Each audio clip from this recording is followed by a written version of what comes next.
we have to raise the awareness of the issues of our most vulnerable in society, which are the young people and the elderly, because without the past and understanding the past, we don't have a foundation to build on. Literally within 5 weeks, I secured a partnership with them. They were willing to fund. Jumped on a call and I just kind of pitched what we were doing to Mentivity to this guy online, Chris, and then he was like, amazing, I just wanted to hear it from your mouth. And then he was like, I'm donating $100,000. The fact that you've been able to raise 7 figures worth of funding is amazing. As a founder that's having such a wide impact, what are some of the biggest struggles? I think when you're progressing and you're evolving as a person, as an organization, you sometimes leave things and leave people behind. What advice would you give to a young person, budding entrepreneur that wants to build something of meaning and value? Firstly, you have to... And we are back for another episode of the PBK podcast. Now, you already know each and every week we get a special guest on. Now, today I'm joined by a good friend of mine. Sayce, how you doing? I'm good, man. What are you saying? I'm good, thank you. Like, today's going to be slightly different, obviously. Hopefully, you know already, but it's Black History Month. Now, you've been doing amazing things for the community. Says Lewis Holmes, founder of... Holmes Lewis. Holmes Lewis, sorry. Holmes Lewis, get it right. Yeah. Says Holmes Lewis. This Mum's is first name. You know what it is? You see that? Because I'm a man that's freestyle, but they told me, nah, get the cards in, Yeah. get the cue cards in. So I've been getting them. But the problem with the cue cards are, they mess with my dyslexia. Yeah. So you're going to see the... I'll be like You this. know that? Yeah. No, I see mine's to the point, like, say I owe you a tenner. Yeah. You send me your account details on WhatsApp. I got to do it 2 numbers by 2 numbers, going back and forth between the banking. Otherwise, everything goes the other way around. Didn't know that, bro. Didn't know that. Yeah, no, serious. Extra time. I think I had to do my GCSE, some of them on a laptop, like, because the handwriting. But again, it's really good. And I always talk about it because one of the things about being dyslexic is it teaches you from a really young age that it's okay to ask for help. Yeah.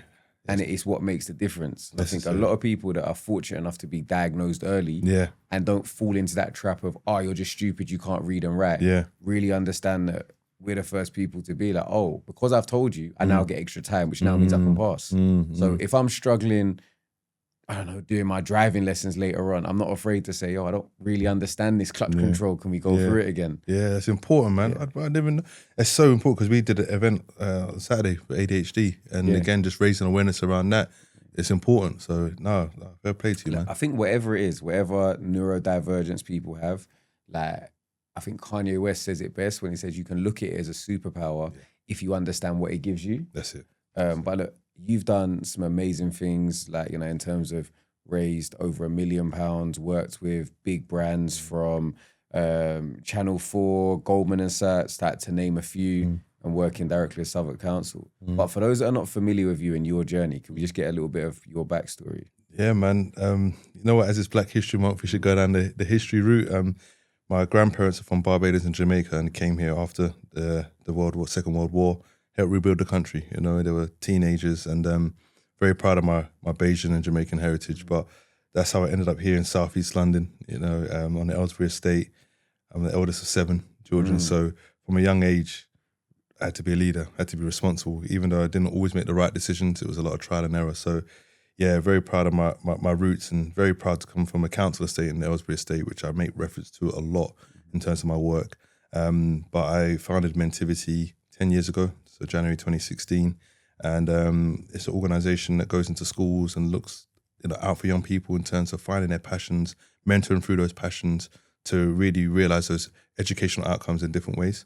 So I've been running that for 10 years. It'll be 10 years in January 2026. I'm also on the London Policing Board, so I'm an advisor to the Mayor on Policing around stop and search, which has been a massive part of my life and many other people that I know.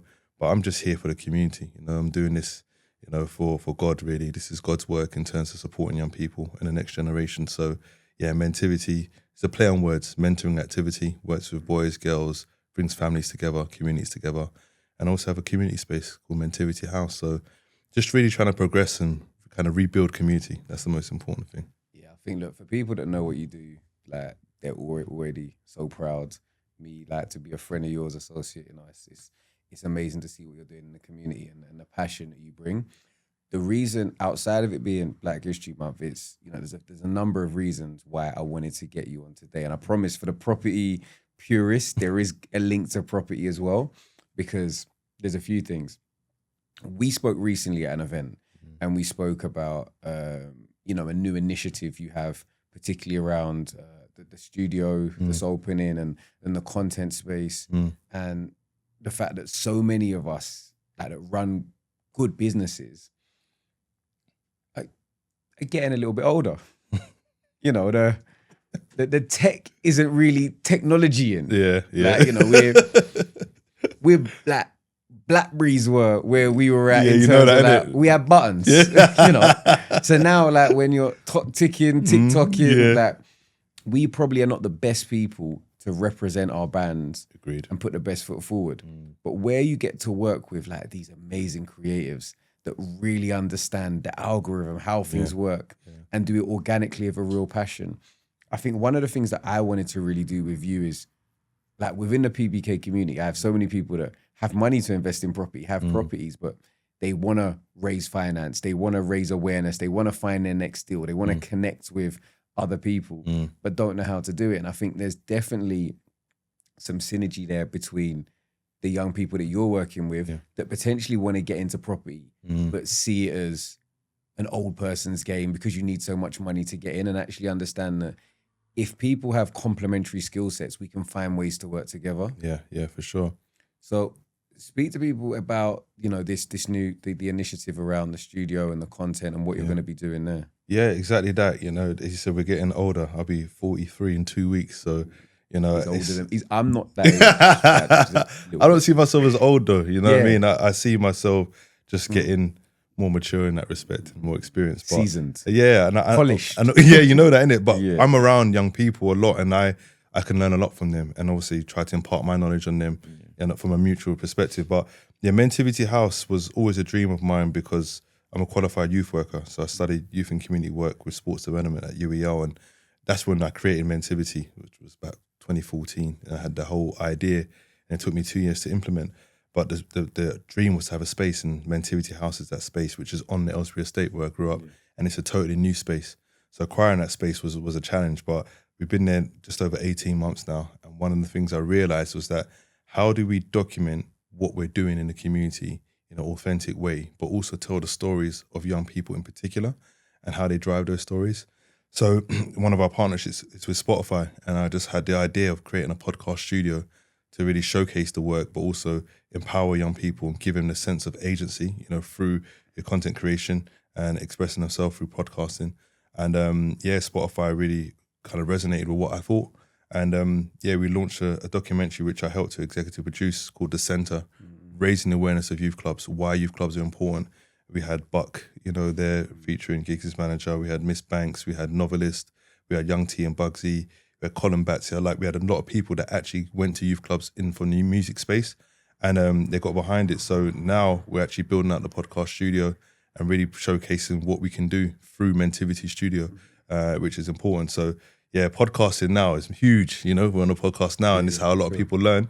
And a lot of young people that we are working with are neurodiverse. So again, they're visual learners, a lot of them. So again, podcasting is going to be important, and for them as a vehicle for change and progression. So pushing forward on that. Yeah, I think that's great that you're actually seeing the support from the community, from the people that maybe don't necessarily have to give back, don't have to turn up, but they're doing that. And I think what's also interesting is you really get to learn where people's passions are. Yeah. Like, speaking, I got this DM from someone that I opened, and I said, I'm not going to name them, but like, I know them from, crib sessions and like behind bars. And they were like, they repost. I was like, what do you repost? I was like, I was at your talk at the UK Black Business Show. I was like, that's really good to see that, people that would be seen as like, in the drill space and whatever, actually looking outside of that now and saying, actually, rather than this chain, I want to know about buying this house, and I want to know about, creating this generational wealth. It's crucial, man. Information is power, as we know, but there's a lot of misinformation online. And that's one of the things that we really need to, it's almost like online real estate now, like in terms of content creation, because that's where the money is, that's where the opportunity is, and you never know who's going to see your content. And that is crucial for young people and how they navigate that space. As you said, they're more well-versed in and around how to understand the algorithms and doing different things. But we as elders now, we know how to keep ourselves kind of safe and protect our reputation. And that's what they're missing. So it is important, but this is the way that a lot of people are learning, and the way that they're consuming information education is through content. And when you link that to AI, blockchain and what's happening right now, we need to upskill our young people around tech, construction, content creation, because that is the future, that is the now.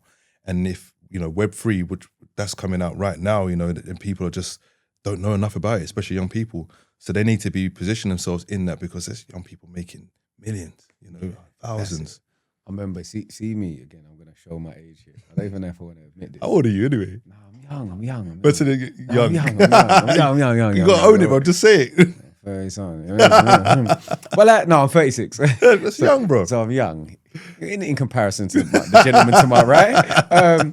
But what I was going to say, I'm going to show my age is I phone into LBC.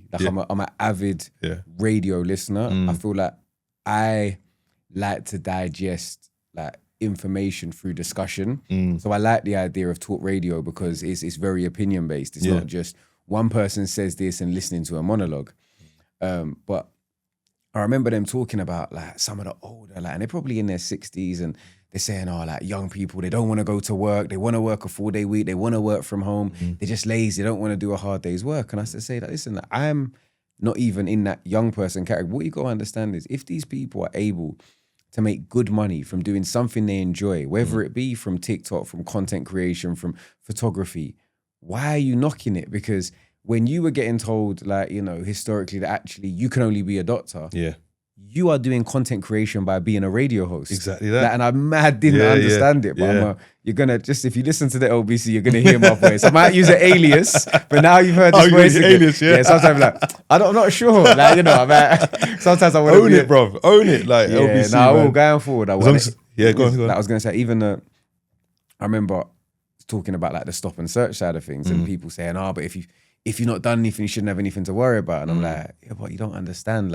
You don't have that lived experience of doing nothing wrong and being pulled over 10 times having your first car. Don't and get what me started. that does to your mentality and what that does to actually, if you think I'm a criminal, maybe I should just be one. Exactly that. It's a self-fulfilling prophecy. Don't get me started on stop and search. No, we can't. We won't go down that rabbit hole. But again, connect with my brother if you do. There's so much stuff that he's put out there. The amazing work you're doing, obviously as an advisor, to move the needle and shift the narrative in terms of what is acceptable. And I think, use my position here to say, look, it is Black History Month. We do have to talk about the issues that maybe are not going to affect all of you, but I'd hope if you watch this and you understand, that whether it's your kids, your friends' kids, that there's things that people are experiencing that you can't necessarily resonate with. But I think when the conversation comes up, it's really important that the wider birth of the population understands, and so that we can, do things that are going to help the community as a whole. Agreed. It's about more empathy. That's really what it's about, and just thinking outside of yourself. And unfortunately, because of the current environment that we live in, everybody's just focused on individualism. It's this individualism fully, and that is it. And unfortunately, because people are in survival mode. So I get it. I totally understand it, but we have to raise the awareness of the issues of the most vulnerable in society. Which are the young people and the elderly, because without the past and understanding the past, we don't have a foundation to build on, and then we can't build in the present, which means there's going to be no future. So we've got to invest in our young people, man. For sure. I want to take you back to you saying you connected with Spotify.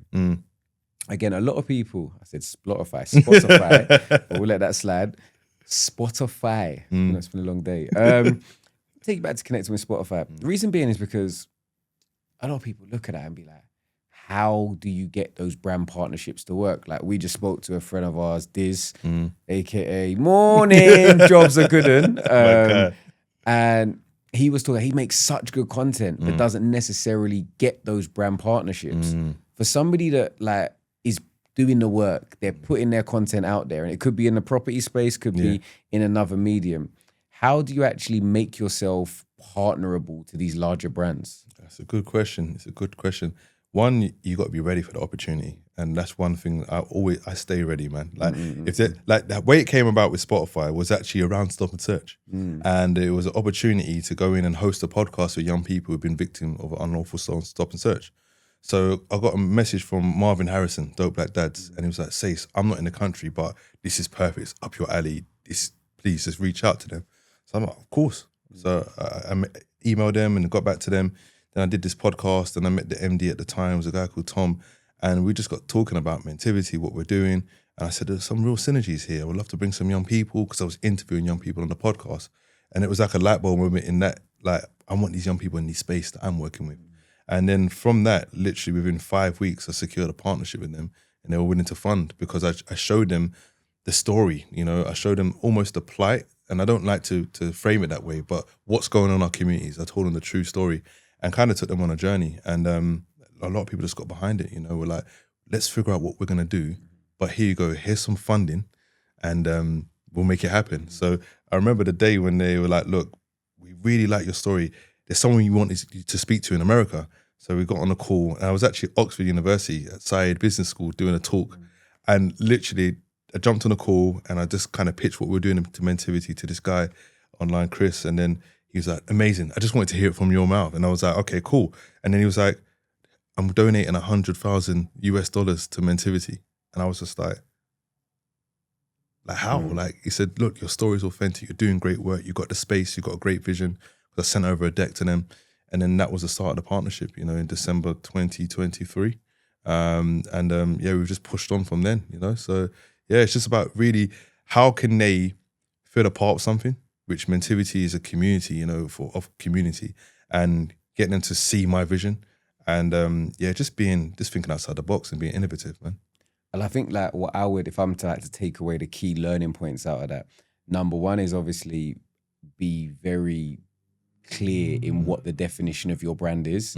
Like, put out your own content as a starting point. Because if nobody knows what you do, unfortunately you don't exist. Yeah.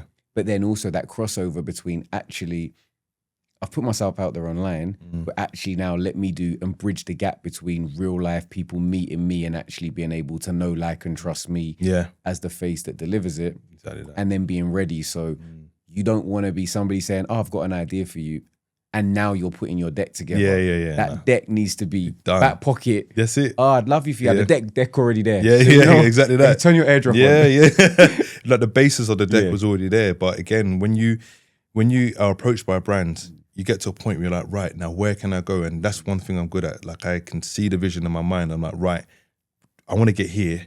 I need you guys as a team to help me get there. Yeah. And that's me just being a visionary, because again, Mentivity was something that was in my mind. It was an idea. And now we've got an actual space, a physical space now, which we're building upon, and like got you partnership. knew what question I was going to ask next. It's like you knew. It's like, do you want to swap seats? So listen, you've now got the space. Mentivity House? Yeah, Mentivity House. Where is it again? So Ellsbury Estate. So between those that don't know Ellsbury Estate. Elephant and Castle, between Elephant and Castle, Campbell and Peckham. So yeah. Ellsbury Estate was previously like one of the biggest, like, in the whole of Europe. In the whole of Europe. Yeah, it was massive. Biggest estates in terms of like a social housing estate in the entire of Europe. So, just for scope of size of what that really looks like, and also the issues that also come with a residential development of that size. So I guess being in the heart of that was really important to you. Yeah, it is important, because it's so crucial to me. It's part of my identity. And it had probably about 70 to 80,000 people on that estate, which is a lot. And it's very diverse, a lot going on. Yes, there's a lot of negativity in terms of how people saw the estate. It had issues around substance misuse, violence, policing, etc. But at the heart of it was a connected community and a diverse community. Like, if I was running late from my mum was running late from work, and we were outside, we didn't have our key, the neighbours would take us in and feed us. That's what it was like. And that's true community. And that's the reason why I called it Mentivity House, because I wanted to showcase what the estate was about, in terms of community, but also how my mum raised us in the middle of that. And it was also about coming together through food, through commonality, and just collaboration, innovation, and that was important. So having Mentivity House, that's why I called it the house, because I want people to feel comfortable when they're there. And for young people and the elderly and the middle-aged to come together in a space I feel like this is something which I can identify with and I can be a part of, because everyone's looking to be a part of something, right? So it's crucial, man. And then in terms of how did you actually secure the place? Because obviously you had a really clear location of where you'd want to be ideally. Yeah. But what was that process like, and what was your learnings during that process? Listen, it actually took 4 years to get into the building, pretty much. So from the tender for the actual contract for the building, I saw that in November 2020. And my PA at the time, Lita, she was like, look, this is a good idea. And I'm like, this is a great idea. So then I spoke to my friend Ollie, who runs Active Communities Network, and said, look, I want to access this space. This is a dream. We need a space. And we submitted a proposal, and then I had to put together like a whole idea, like a business plan around that stuff with them and what that looked like. And we had to pitch to the local authority, the Tenants and Residents Association, so many different people. But this was during COVID, so it was all online. And I remember I was in Barbados. I was lucky enough to get out for 2 months with my son. So I'm waking up at 4 a.m. in Barbados, getting on these calls to make sure that I'm securing the space. And then we secured the space in February 2021. But what happened because of COVID, the delays, and they kept saying, it's going to be next month, it's going to be next month. 2-3 years later, we're still waiting for the space. So they gave us an interim space called Giraffe House, which is in Burgess Park, next to the BMX track. And again, that building is quite dilapidated, neglected. And we were just waiting on getting on this space, and I actually spent quite a bit of money waiting to get into this space. So once we acquired the space in March 2024, it was just like a baptism of fire, man. It was mad. It was, here's the keys, here you go. There was no manuals, there was no like relationship with the council. It was like, you've got to figure it out. Because you had a lease, like a long... Well, it was supposed to be a lease, but the issue was that the building was empty for about 7-8 months. And so the warranty for the building was expiring and there was a lot of defects. So then I had to do my research and due diligence. And then I spoke to one of our lawyer firms, Hogan Lovells, who were providing us pro bono support. And I was like, I'm not signing the lease, because once I sign the lease, I'm liable. You're fully repairing. Yeah, see, I was like, nope. So tenancy at will agreement, that's the way the road we went down. I still haven't signed the lease because the defects haven't been sorted yet. And that's a lesson that I learned very quickly, because if I didn't and I signed that, it would have been a mess. So it's been a challenge, working with the local authority, so many different people you have to communicate with just to get things done. It's been a massive challenge, but we're now on good terms and we're discussing how we build on this and potentially franchise Mentivity House out to other parts of the borough, which is important. So I guess again, then it goes back to, and for me, it was like my light bulb moment was my first business was actually not too far. It was in Elephant and Castle. It was a shisha bar that I had, but it was ironically the owners was the council. Right, yeah. They weren't willing to grant me a lease, but I had like a license to trade. Again, but it was very much like, look, do what you want. Yeah. But we can pull the keys at any moment. Yeah. And it was like having this great opportunity where it's like, look, I could see the basement had all this scope, could have done club, could have done whatever. But actually, I spend that money and they turn around and be like, oh, that looks nice. And I think we'll have that back. Yeah. It really instilled the fact that ownership is so important. Crucial, man. And which is why, like, as much as, I say, look, leasing's fine, renting's fine, all of these things. If you can internalize the whole process and not be recumbent to a third party, it can give you that security as well. You need that. And that's what I'm realizing. It's such a great point, because yes, the lease is great. It's a short-term lease, but I'm looking to extend that. But it's about asset transfers now. Like, how do we take these spaces which are meant for community back to the community? And that's why the commercial income, like setting up the podcast studio, we're digitizing the whole space. We're going to 4K projector, all these different things we're putting in. So we want to actually generate revenue. But for me, I believe that this area around content creation, podcasting, there's a space for the community, and especially people from our community, to actually lay claim to that, as I said, that online real estate as such, and actually have a physical space. So that's the plan, is that how we actually push on that and acquire more spaces so we can generate income by training up young people around content creation, around AI, Web3, apprenticeships around that, and get them apprenticeship ready or an internship ready, or we create something great where we're actually bringing in enough money to actually fund the work that we're doing in the community. So that's the crucial thing. But so local authorities, very bureaucratic, and that's getting through that red tape is a challenge, but there's definitely a way to do it. And it's around statutory services. So we've got to move away from just thinking about funding.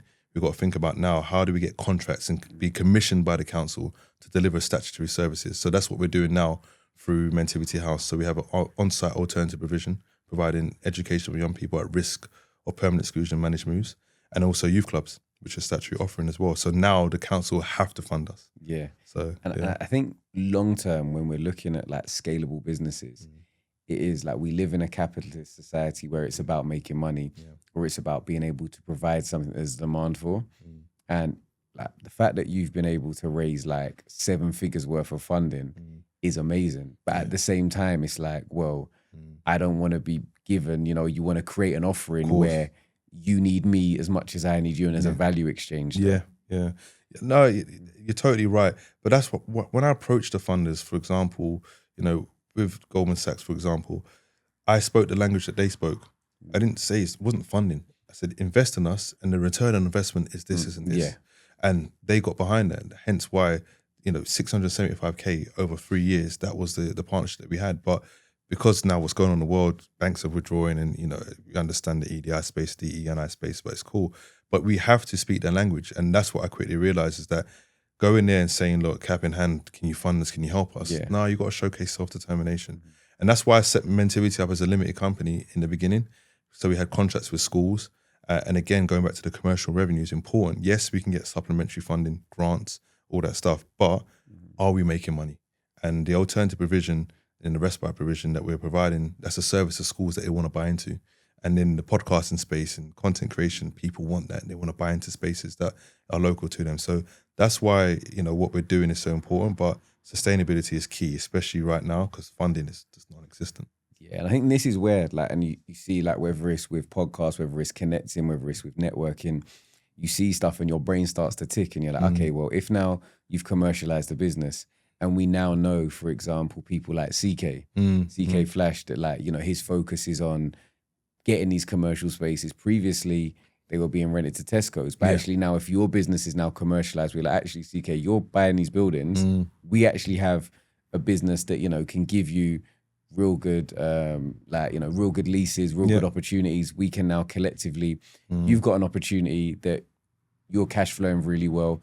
You're being able to buy in locations based off the fact that you've got an incoming tenant. And I think that's the importance of connecting and being not just give and take, but actually how can it be an interchangeable trade-off of value for both parties and effectively mutually beneficial for both people. Exactly, that collaboration is key, and sharing the knowledge, exactly what you're doing now. You're sharing knowledge, and I'm learning things right now, and it's so important because there's no one way for us to make it, but we can do it in a different way and go into the same direction.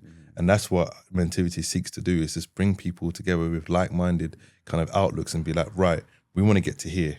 We want to reclaim the spaces. We want to reclaim the block.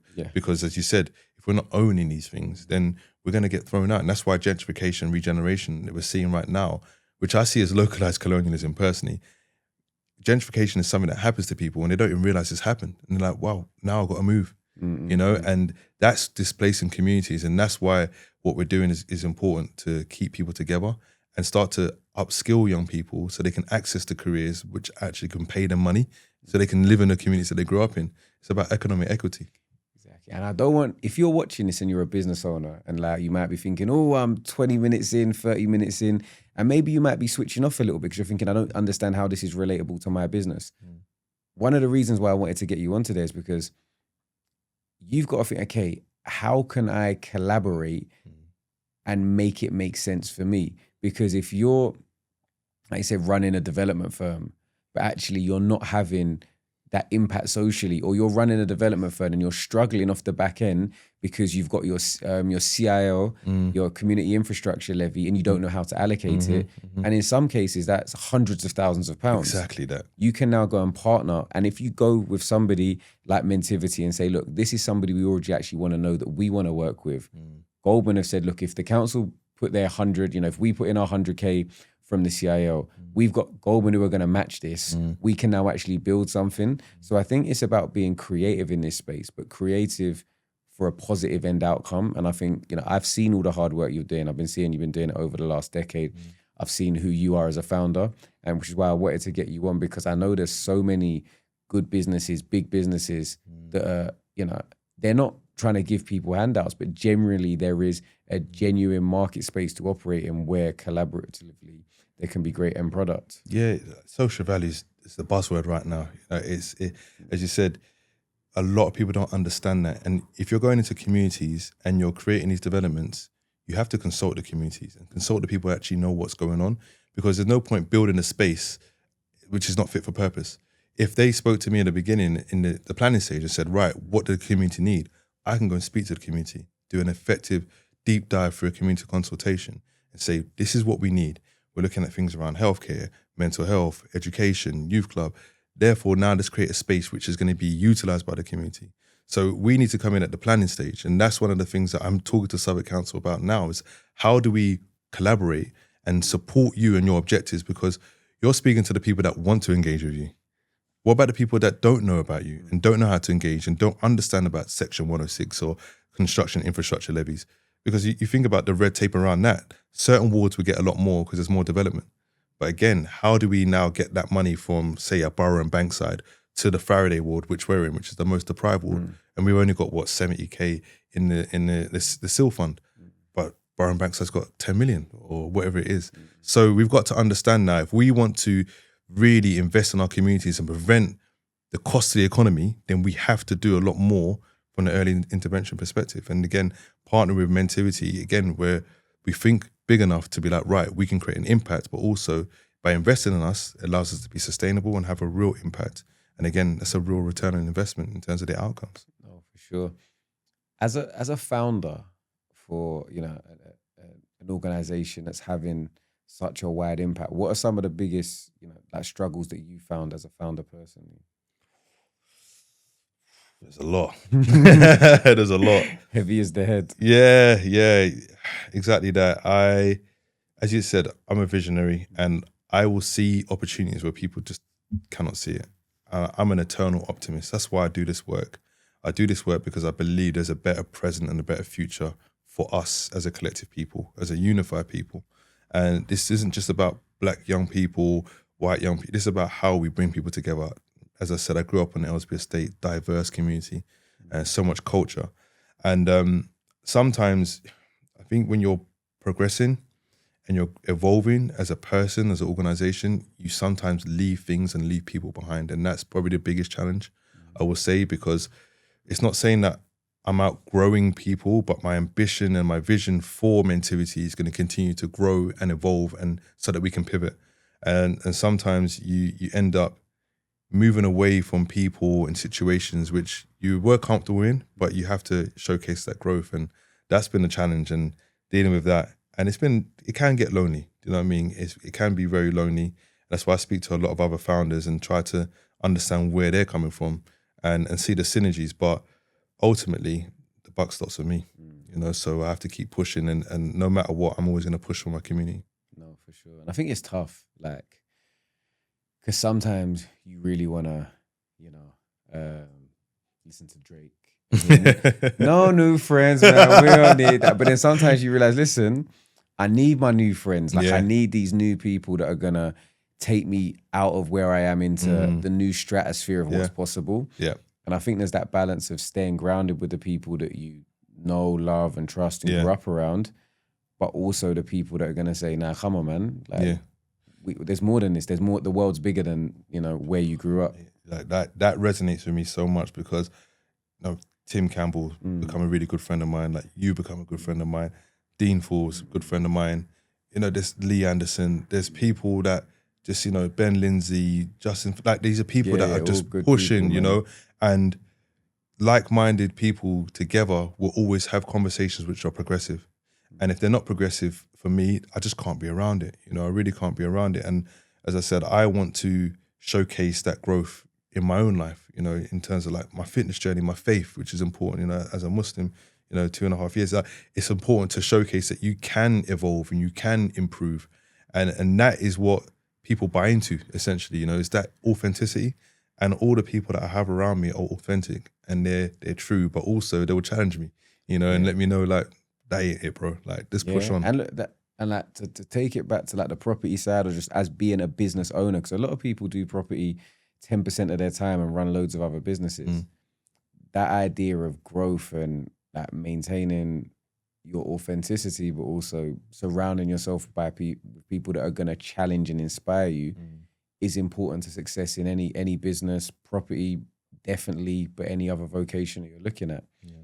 You've spoken about it being a limited company as well as obviously having a social enterprise element of it. How do you balance like the purpose and profit within the business? It's a fine line, man. It's a fine line because you can't lose sight of what we're trying to achieve, which is community cohesion. But at the same time, I've got bills to pay and I've got things that I want to do. You know, I want there's investments that I want to make, and I've got a family to support. So it has been a challenge. And my wife, Natalie, has held me to account. You know, we've been married a couple of years, but she always challenges me and like, yes, I know you're giving your life and your energy to the community, but you also have a community at home. And that's, when she first said that to me, I was like, right, I've got different responsibilities now. But with the limited company, as I said, what we're trying to do is that when things are difficult for the CIC and now we've got the charitable entity, that can pick up the slack. And because of the difficulty around funding over the last couple of years, the limited company has had to do more. But I know that with the model I have now with Mentivity House, the podcasting studio, the content creation, but also the alternative education provision, that will make enough money for me to make a profit. So it is tough, but it's about sustainability and longevity. Being in the game, you know, for 10 years without core funding and like without support from the council until this point, it's been a challenge, but I don't want to be in survival mode, you know, my whole life. I want to flourish and I want our community to flourish. And I don't want to showcase it to people that you just got to struggle all the time. There's a time to flourish, and a limited company, you know, God willing, over the next couple of months, will showcase that to people.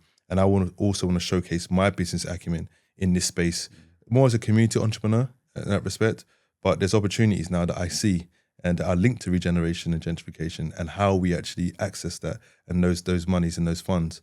So yeah, there's a lot to come from me. So the next couple of months, yeah, just keep an eye out, man. There's a lot of things coming. Listen, we're excited. We're excited to see everything that you're going to be doing. From an advisory perspective, because that's effectively what you do a lot of the time, what advice would you give to a young person, budding entrepreneur that wants to build something of meaning, of value? First of all, you have to be passionate about it because the passion's going to get you through.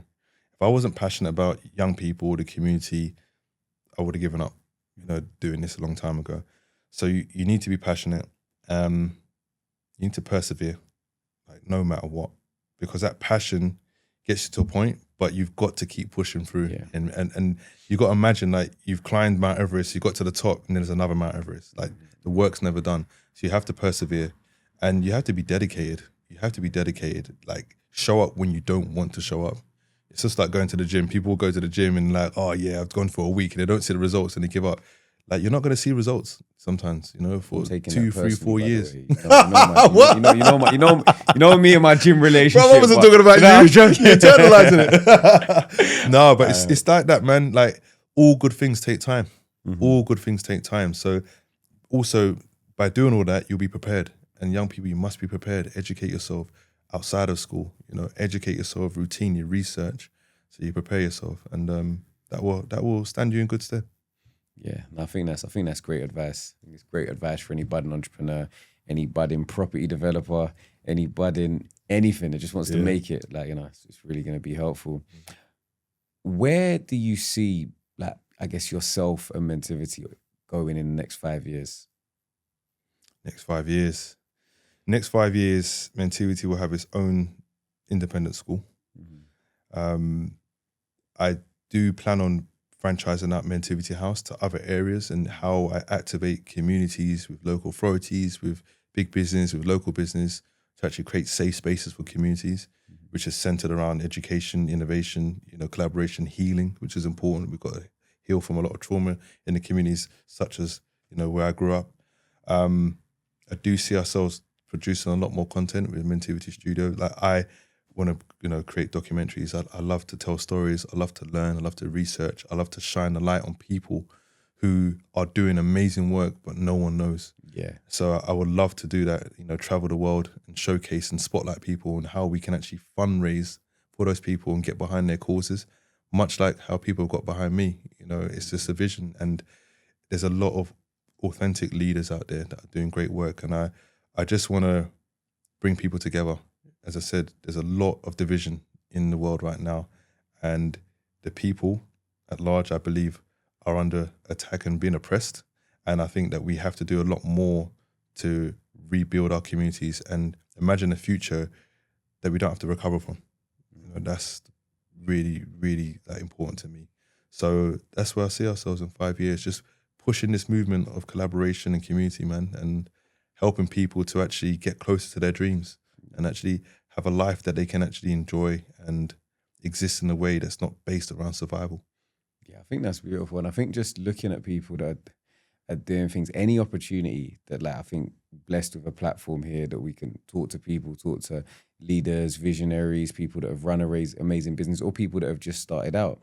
But I love being able to give an opportunity for people that I know are doing great things just to talk about it and let more people know. And hopefully off the back of this, even if off the back of this episode, one person reaches out to you for a further connection, It's a blessing. for me, it's a blessing for all of us. I appreciate you, bro. Seriously, man. It means a lot, man, because I spent my life doing that for other people, and the fact that you're doing that for me, like, we have to be humble in that moment to receive that. So I really respect that about you, and you've been very intentional. You know, we've been speaking about this for a while, and we saw each other at the Black Business Show, and you're like, no, let's do it. And we just locked in. Just made sure. That's just it. Get it done. And nothing. And, you know, the timing has to be right as well. Yeah. But the timing is right now. So I really appreciate you, man.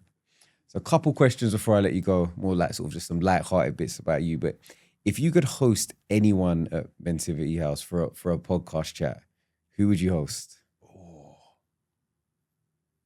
You have to say living. You have to make it viable. Yeah? All right. Oh, man. It's going to be mad because everyone's going to think, out of everybody, Ian Wright.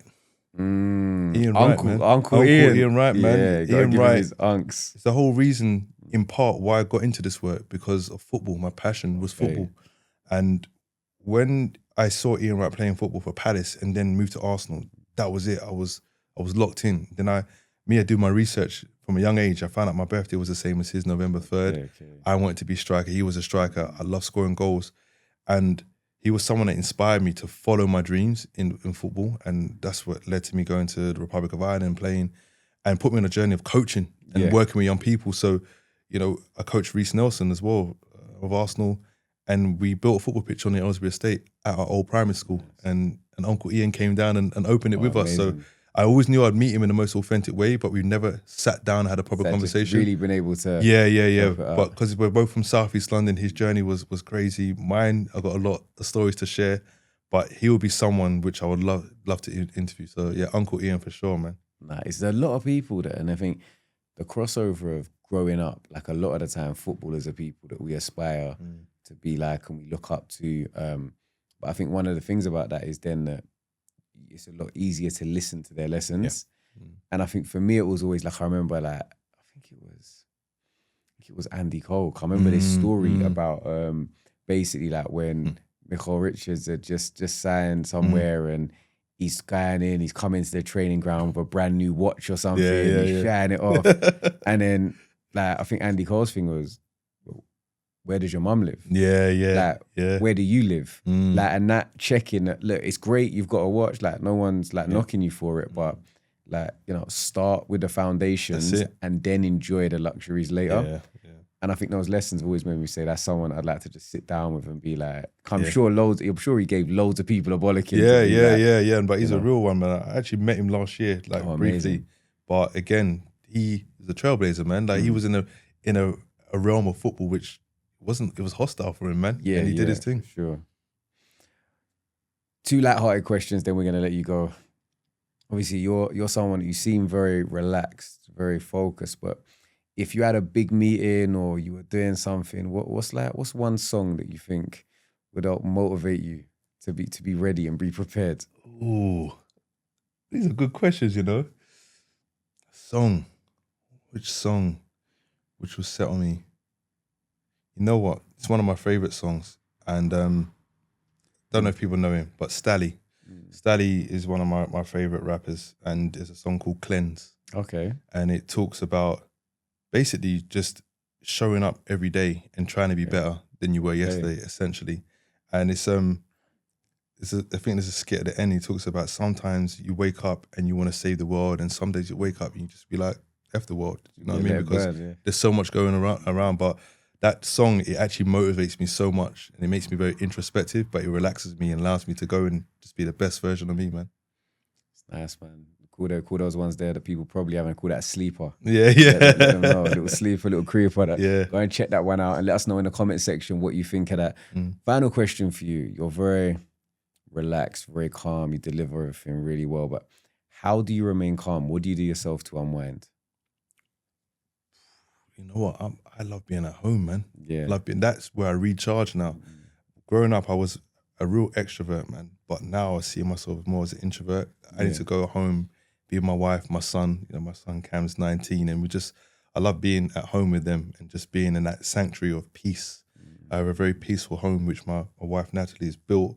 You know, Cameron lives with me now the last 3.5 years. So I've got a beautiful blended family, and that's my foundation, man. So it could be mad outside, and I go home. As soon as I close that door, I feel at peace. And another thing is my faith. You know, as a Muslim, my faith and prayer is just crucial for me. Crucial. So it just gives me a grounding. It gives me. I just feel like I can't lose. I can't lose. That's beautiful to hear, brother. Well, look, we really appreciate you coming on today. Thank you. If people want to connect with you and find you, how can they get in touch? Yeah, so Instagram, Sayce Holmes Lewis. Also check out Mentivity on Instagram as well. Also have a website for both Mentivity and myself, so mentivity.com and sayceholmeslewis.com. Amazing. Final thing. If there was something that somebody could help you with right now, like anything that's going on in the business, somebody that maybe, look, like I said, closed mouths don't get fed, call to action, what is one thing that you need right now for Mentivity? Investment. Investment in our young people, in a business model that works in terms of the plan around content creation, but also creating other community spaces like Mentivity House. You know, I would implore people to get in touch and invest in us, because by investing in us, the returns you will see are going to be so tangible in terms of the community you couldn't even believe. And we've done so much on a shoestring budget. So if we had significant investment, you would see the change it will make. Yeah. Nah, that's amazing. Look, if you've enjoyed this podcast and you haven't already, make sure you subscribe. We're going to be back next week for another amazing episode. Peace.